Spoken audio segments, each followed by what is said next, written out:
이번에는 한글 타입의 구조를 좀 살펴볼 거예요.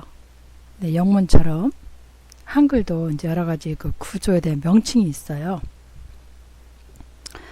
그러 보면은 일단 우리가 이제 여러분들 알다시피 우리 한글 알파벳은 자음과 모음이 있잖아요. 그래서 기본 자음자, 기억년, 디귿,조, 연례자, 복합 자음자, 쌍기호, 쌍디귿, 쌍비읍, 쌍시옷, 쌍지읒 다섯자. 네, 홀자 모음 21자. 아야, 어여, 오요, 우요,이. 네, 복합 모음자. 잠깐만요, 선생님이 카톡을 좀 꺼야 되겠어요. 또 카톡이 또 오네요. 네, 시작합시다. 이제 받침 27자가 있어요. 기본 받침, 기억니은, 디귿,률 쭉 해서 14자. 겹받침, 기역, 시옷, 애얼, 니은인데 영어를 하다 보니까 애얼이라고 얘기가 했네요. 네, 니은, 지읒 쭉쭉쭉 11자. 쌍받침, 쌍기역, 쌍시읒 2자. 이런 식으로 27자가 있어요. 그래서 요런 이제 자음과 모음들이 다 결합돼 가지고 우리 한글 하나의 의미 전달하는 글자를 이제 만들어내는 거지요. 그것도 사각이라는 틀 안에서. 자, 그러면은 각 부분의 명칭들을 한번 살펴봅시다. 네, 한글 타입의 구조적인 분석에 앞서서 한글의 기본 형태인 바탕체, 즉 명조체죠. 그리고 도둠체, 즉 고딕체 살펴볼 필요가 있습니다. 앞서서도 우리가 여러 번 살펴봤기 때문에 여러분들이 이제는 선생님이 자세하게 설명 안 해도 이제 쉽게 여러분들 이해가 갈 거라고 봅니다. 자, 바탕체, 이 명조체 외형적인 특성은 늘 선생님이 이야기했던 것처럼 영어 타입의 세리프, 산세리프와 비슷한 형태를 갖고 있죠. 세리프, 산세리프. 이제 다시 안 보여줘도 여러분들이 기억이 나죠. 바탕체의 획은 시작과 끝이 직선으로 끝나는 것이 아니라 우리가 붓글씨체처럼 붓 형태를 따라서 모양이 생기고요. 세리프가 있고요. 도둠체는 획의 끝 처리를 직선으로 끝내서 세리프가 없죠. 간결한 것이 큰 특징이죠. 네, 요거는 여러분들이 상당히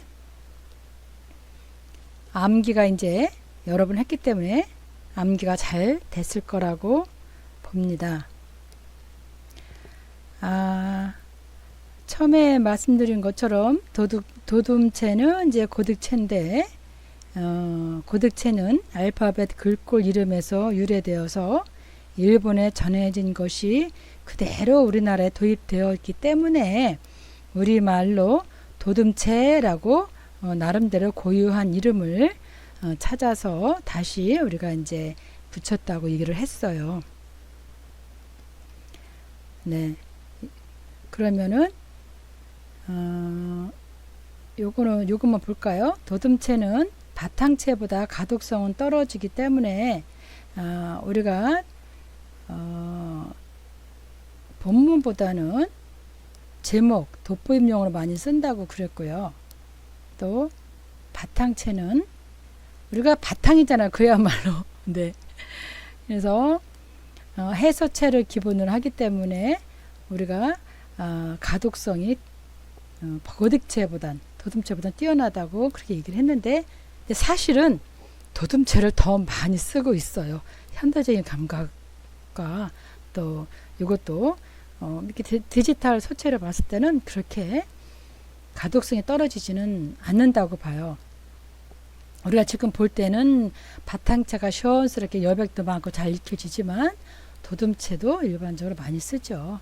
현대적인 모던한 스타일로 쓴다고 이제 그렇게들 합니다. 자, 그냥 한글을 한번 구조로 살펴볼게요.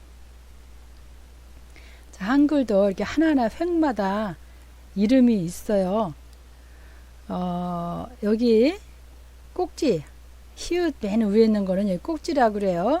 치읓, 히읗처럼 맨 위에 짧은 가로 줄기죠. 요거. 그 다음에 요거 첫 돌기라고 그러네요. 네, 붓글씨 쓸 때 많이 해요. 첫 돌기는 이렇게 붓글을 돌려서 와서 매점 돌기는 어떻게 하고 이런 식으로 합니다. 선생님이 이제 캘리그라피 배울 때 기초로 미리 붓글씨를 좀 배웠는데 그 선생님이 그렇게 설명을 하셨어요. 이 명조체가 붓글씨 해서체에서 또 유래됐다고 하니까 이름도 비슷하겠죠. 그리고 또 뭐죠?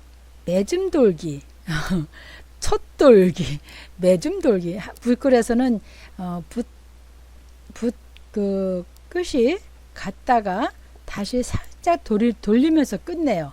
끝에서 바로 끝내는 게 아니고 그래서 약간 돌기를 줘요. 이렇게 돌아요. 그래서 아마 매줌돌기라고 그런 것 같아요. 줄기의 매줌 부분에서 튀어나와 돌기 모양으로 굵어지며 매점을 짓는 부분이라고 했네요. 상투, 네, 참 고전적이다 이름들이. 이은 꼭대기에 튀어나온 요거 상투. 이것도 우리가 명조체만 있죠. 고딕체에서는 이 상투라는 게 없죠. 네, 여기 속 공간 이거는 똑같네요. 우리 영문으로 그죠? 글자 줄기 둘러싸인 공간 안에 있는 공간. 그리고 세로 줄기와 가로 줄기. 네, 세로 줄기와 가로 줄기. 근데 이거는 왜 가로 줄기라고 안 하느냐? 보라고 그러냐? 이 기역을 받쳐주니까 보라고 그러겠죠. 그죠? 여기도 꼭지를 받쳐주니까 보라고 그러죠. 이거는 이음새가 있어서 하나로 와주니까 이것도 마찬가지로 세로 줄기, 가로 줄기라고 우리가 볼 수가 있어요. 매점 줄기는 똑같습니다. 그리고 7번에 세로 줄기와 가로 줄기 했나요? 8번 예, 기둥과 요 기둥 기둥 섰네요. 기둥과 보. 네, 요거를 읽고 또 다음 장에서 또 볼게요.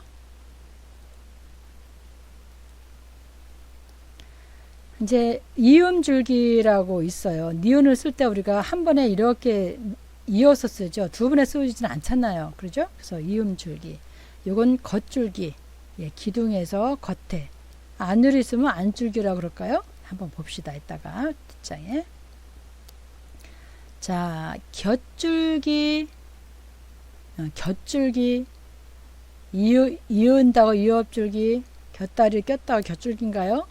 세로 모임인 기둥 옆에 연결된 짧은 줄기를 곁줄기라고 그러네요.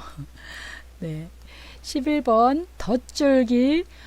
디귿에서 줄기 하나를 덧대서 티읕이 되죠. 그래서 여기도 덧줄기. 네, 참 이름이 구수합니다. 원래 기역리을 형태에서 덧붙은 줄기라고 여기 썼네요. 네, 삐침. 삐쳤죠? 네. 내리점. 자음의 오른쪽에서 왼쪽으로 비껴진 줄기. 내리점은 자음의 왼쪽에서 오른쪽으로 비스듬히 내려 찍은 점. 이건 좀 점이네요. 이거는 비침이고 이제 마침을 찍은 거죠. 이렇게 딱 네, 마침을 찍은 거죠. 물론 이제 여기서도 우리가 이렇게 명조체로 이렇게 쓰게 되면은 매줌 돌기로 매줌 돌기로 이제 이렇게 매줌을 하겠죠. 이런 데도 다.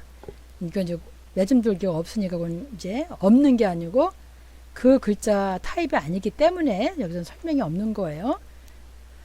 자, 그 다음에 자, 이거를 한번 보면 교수님이 또 이것도 만드냐고.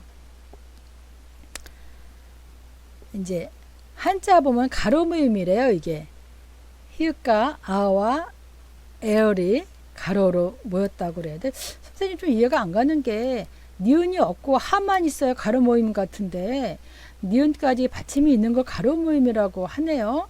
그래서 교수님이 이거는 한번 좀 더 일반적으로 이렇게 나와 있는데 한번 좀 폭넓게 더 찾아보고 연구를 해보려고 그래요. 일반적으로 니은이 없어야 가로 모임 같아요. 왜냐하면 국자가 새로운 모음이니까.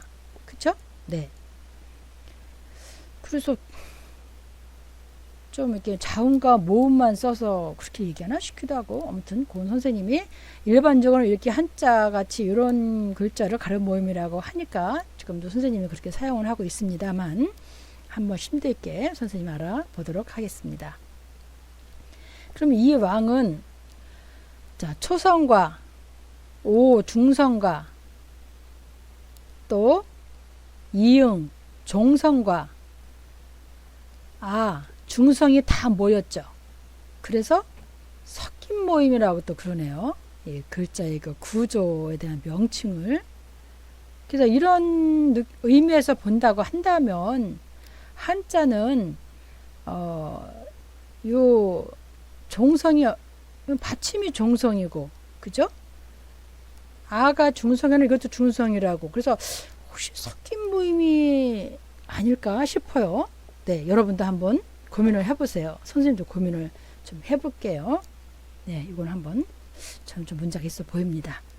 근데 또 선생님이 확실한 증거 없이 아 이거는 가름 모임이 아닙니다. 그리고 니은을 빼내고 하자가 가름 모임입니다. 이렇게 할 수는 없어서 증거를 갖고 해야 되기 때문에 일단은 일반적으로 알려진 대로 선생님이 이제 일단 이렇게 이제 썼어요. 그래서 한글은 자음과 모음을 모아서 쓰는 글자죠. 우리는 그래서 영어처럼 ABCD 그 알파벳이 옆으로 쭉 쓰는 게 아니라 우리는 구조적으로 구조체를 갖고 건축처럼 이렇게 하나하나 자음 모음이 체계적으로 쌓이고 또는 중성, 종성, 초성이 융합해서 하나의 글자를 만들어내서 상당히 과학적이다 그런 얘기들을 좀 하지요. 네. 자, 그럼 이것도 볼까요? 아까 좀 빠진 거 요거는 이제 가로줄기 보가 아니고 가로줄기였네요. 그 이은을 맞춰주는 네, 요거는 보인데 요거는 가로줄기라고 얘기를 했네요. 요거 하나의 그 히읗이라는 그 요거는 이제 떨어져 있잖아요. 기억하고 이거는 이제 아야 어여 오유 오유. 근데 요거는 히읗이라는 하나의 잠깐만요. 여러분들 보면서 설명해 줄게요. 여기 보면은 기본 자음자라서 이거는 이제 보가 아니고 가로줄기네요. 그죠? 네, 그 말이 맞네요. 아까 요건 떨어지고 여기는 의가 떨어졌으니까 모음 자음을 받쳐주는 모음으로 우리가 이제 그렇게 했네요. 네, 그러면요 다시 와서 이거는 위 곁줄기 아래 곁줄기. 아까 하나 있는 건 그냥 곁줄기라고만 했는데 이거는 두 개니까 위 아래. 이것도 곁줄기 하나네요. 겉이 아니고 곁입니다. 지금 오타 같아요. 네. 이거 이제 기둥했고요. 이것도 보라고도 나오긴 했는데 제가 보기에는 히읗에 있는 거는 히읗에 있는 거는 이제 가로줄기인데 이거는 오. 이게 이응이 있다면 이응을 받추는 오자죠. 그래서 이게 보로 나온 거예요. 그럼 세로줄기 이음줄기인데 여기 꺾임. 네, 여기 또 꺾임이라고 그럽니다. 이거 북구시 쓸 때 많이 이런 말들을 많이 쓰더라고요. 그 다음에 이제 활자를 볼게요. 활자는 이거 이제 글자 하나하나 글자 채를 얘기하잖아요. 또는 찍어내는 앞 시간에 보여준 도장 같은 거 보여줬죠. 그런 걸 얘기를 하잖아요. 그래서 이제 활자를 우리가 이제 포인트 글자의 크기 포인트를 글자의 크기라고도 하는데 활자 크기나 글줄 사이의 간격을 측정하는 가장 작은 단위죠. 그래서 글자를 다루는 일에 앞서서 가장 먼저 우리는 형태적인 부분을 고민하게 되죠. 말하고자 하는 바를 대변해 줄 수 있는 서체. 어떤 형태를 우리가 사용을 해야 가독성을 높여주고 전달하고자 하는 바를 명확하게 전달할 수가 있을지 고민을 하게 됩니다. 그래서 이런 이제 형태적인 고민이 끝나면 이제 명조체냐, 이제 뭐 고딕체냐, 아니 거기서 파생된 여러 가지 그 이제 폰트 디자인을 고민을 끝나면 이제 우리가 어떤 부분을 어떻게 강조하고 설명으로 이어질 것인가를 고민하게 됩니다. 여러분들이 디자인을 나중에 하게 되면 네, 그래서 여러분들이 그냥 글자가 많은 책을 읽을 때는 어떤 폰트를 쓰고 또 외부 포스터에 사용될 폰트 크기와 명암의 크기와 폰트가 틀리잖아요. 그런 거 명암은 작잖아요. 그죠? 또 아까 첫 시간에 보여준 포스터는 크고 네, 그렇게 다르고 또 이 글씨를 노인이 읽을 것인지 아이들이 읽을 것인지 또는 청년들이 읽을 것인지 거기에 따라서 폰트 크기가 달라지겠죠. 예, 그래서 상대방이 누구냐 따라서 읽는 사람이 누구냐 따라서 폰트도 가독성과 주목성을 잘 선택을 해야 됩니다. 그래서 여러분들이 여기까지 이제 오늘 영어하고 한글에 대한 이제 타입의 구조를 한번 알아봤어요. 그렇다면 우리가 활자 즉 폰트가 10포인트는 뭘까? 물론 크기를 얘기하죠. 여러분들 작업할 때 10포인트 글자, 12포인트 글자를 많이 쓰잖아요. 그러면 요 사각 안에 들어있는 요 크기를 얘기하죠. 이렇게. 예. 그래서 폰트를 이용하는데 요 포인트는 초창기 활자 인쇄술에서 측정했던 단위예요. 활자 기둥의 크기를 말합니다. 요 기둥의 크기를요. 그러므로 실질적인 글자 크기와 우리가 말하는 활자 크기는 같지 않는 경우가 많아요. 그래서 다시 말해서 10포인트 글자는 10포인트 크기 활자에 새겨진 글자 크기를 말하고요. 낫 활자 이거 하나하나 낫 활자 하나의 포인트는 포인트의 크기는 그것을 찍어내는 활자 블럭 크기이므로 도장 아까 볼록이로 된 도장 사진 보여줬죠. 그런 크기이므로 포인트 크기가 일정해도 그것을 찍어낸 글자들의 크기는 각각 다르다는 점을 여러분들이 알아야 됩니다. 그래서 인쇄된 글자 크기로 포인트 크기를 말할 수는 없어요. 또 그 글자 디자인에 따라서 우리가 좀 틀려지니까 그래서 여러분들이 그거를 조금 인지를 해주고 나중에 경험을 하면서 한번 또 우리가 살펴보도록 합시다. 자, 그러면은 이 시간은 이걸로 여러분들 끝낼게요.